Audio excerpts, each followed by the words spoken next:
How's it going, everybody? Welcome back to the channel. Today, we're going to be heading into part 2 of Mr. Darkness' suggestion. That being, what if Goku was sent to King Kai's planet? It's been a little bit since part 1, so make sure to click the link up above if you missed out on it.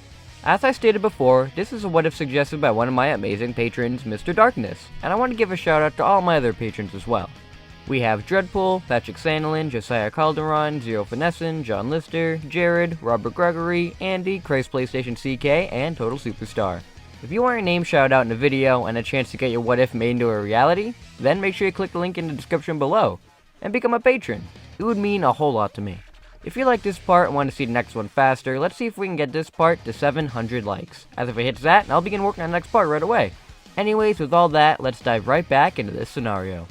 Goku has been training with Gohan and Piccolo, attempting to make them as strong as he is. For Piccolo, this isn't difficult at all, due to his insane growth and skill as a warrior. Gohan is growing at an impressive rate as well, though due to Chi-Chi being a nag, he doesn't train as often as Goku does with Piccolo. Goku being more powerful snowballs the other Z fighters to train harder than ever before. Their main goal was to surpass Vegeta in power, in case he ever returned, as they can't continue to rely on Goku just in case anything ever happens to him. The humans train harder than ever, with Tien being the strongest out of all of them. It's all they can do really, as they don't want to kill themselves just to train with King Kai, just in case they all get killed later on. This training doesn't give Goku the famous Super Saiyan form either, as he doesn't know that it exists, so it wouldn't be something he himself would strive towards. His Kaioken is increased by a long shot though, making its way to times 45 already, which is almost as much as his Super Saiyan multiplier would be. Goku's making good progress with their Kaioken, really eliminating all of its weaknesses, turning them into strength. The fighters of Earth aren't the only ones training though, as we have another Saiyan out in space doing his own kind of training. Research. Vegeta learned of Frieza's fate on Earth, with this situation seeming impossible to win now. He was defeated with no trouble, and if Frieza was killed by Kakarot as well, then what chance does he have? The only option right now is to continue his original plan, immortality. He's not going to accomplish that by going to Earth, but there should be Dragon Balls on that Namekian's home planet. If he goes there, then he can gather all of their Dragon Balls and make the wish for himself. Would he even be able to do that by himself? These Namekians should be weak based off the one he saw on Earth, but you never know what kind of abilities they might have. It would be best if he took along the remaining Frieza soldiers with him, and launched a full-scale invasion of the planet. The troops are at a loss without their leader, but with somebody as strong as Vegeta to work for, they should be fine. He wants the same thing that Frieza did anyhow, so this mission shouldn't be any different. The planet they're going to shouldn't even have anybody as strong as Goku either, so there isn't too much of a risk here. Vegeta leads the Frieza troops to Namek, and they begin their invasion. Still using the Scouters, all of Vegeta's new forces invade many Namekian villages, slaughtering all of their inhabitants and then taking the Dragon Ball for themselves. Without any humans on Namek to save the Namekians, the Vegeta force is able to pretty much clean sweep Namek, killing most of its people and attaining almost every single one of the Dragon Balls. Their search does eventually lead them to the Grand Elder's home though, where they encounter the strongest Namekian, Nail. Unlike with Frieza, Nail knows he is stronger than Vegeta, and he can finish him off and stop this genocide of their people. Nail and Vegeta begin to fight, with Nail being able to overpower Vegeta in no time flat, as Vegeta's power is nowhere near Nail's. The soldiers try to help Vegeta, but they end up just getting in the way and are blasted into nothingness. Luckily for Vegeta though, the soldiers distracting Nail is all that he needed, as during that scuffle, he launched a fake moon to the air and transformed into a great ape.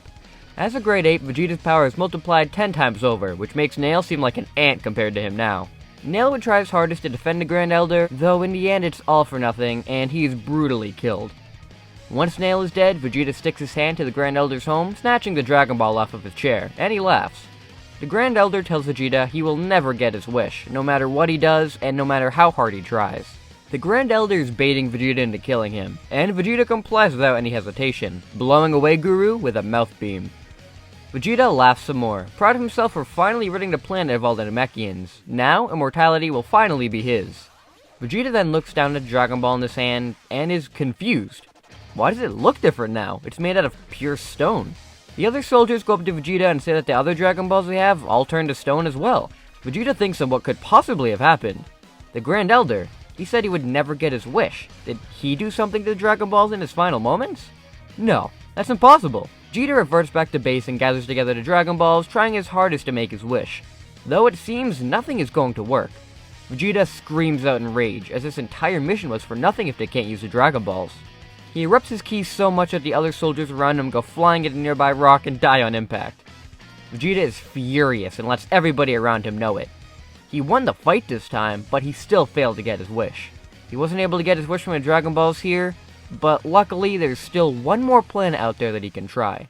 While researching for planets where there are Namekians, he looked into the old Saiyan invasion log, which highlighted evidence of Namekians on a planet called Cereal.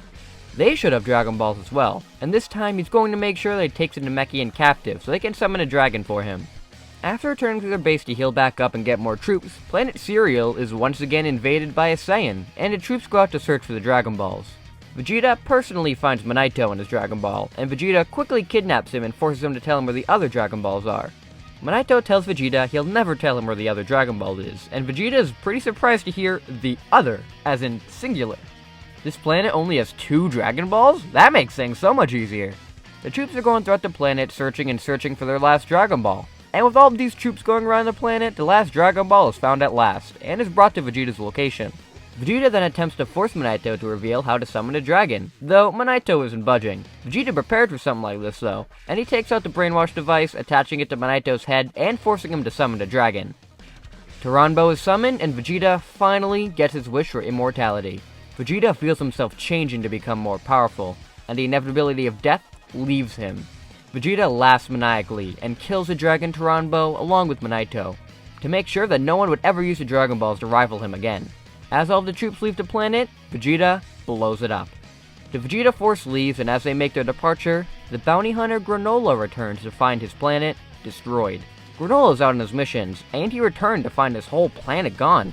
Granola has no idea what happened, but this has to be the work of Frieza or the Saiyans. They've struck again, and this time he's not going to let them get away with it. After regathering the troops once again, Vegeta's prepared to head off to Earth, and properly get his revenge on Goku. He's going to go alone though, as this is a one-on-one battle he wants to go through himself without any help. Vegeta makes his way to Earth, and the Z-Fighters sense him, so they arrive at his landing site. Vegeta tells the Z-Fighters that he is only here to have his match with Kakarot, and that if he loses, he'll leave the planet again. Though, if they interfere at all, he will blow up this planet himself. Goku tells the others to listen, as he's going to get his rematch, and he's going to win. Goku and Vegeta begin their fight, with Goku right off the bat being very disappointed in Vegeta, as he has only gotten a little bit stronger, and a Kaioken is still not needed in the slightest to take him out. Something very weird happens once Vegeta is pummeled into the ground though.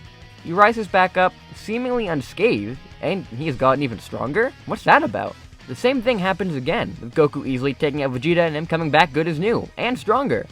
Goku feels like he knows what happened here, and to really test it out, he fires a Kamehameha right through Vegeta's chest, and he falls to the ground, seemingly done for good.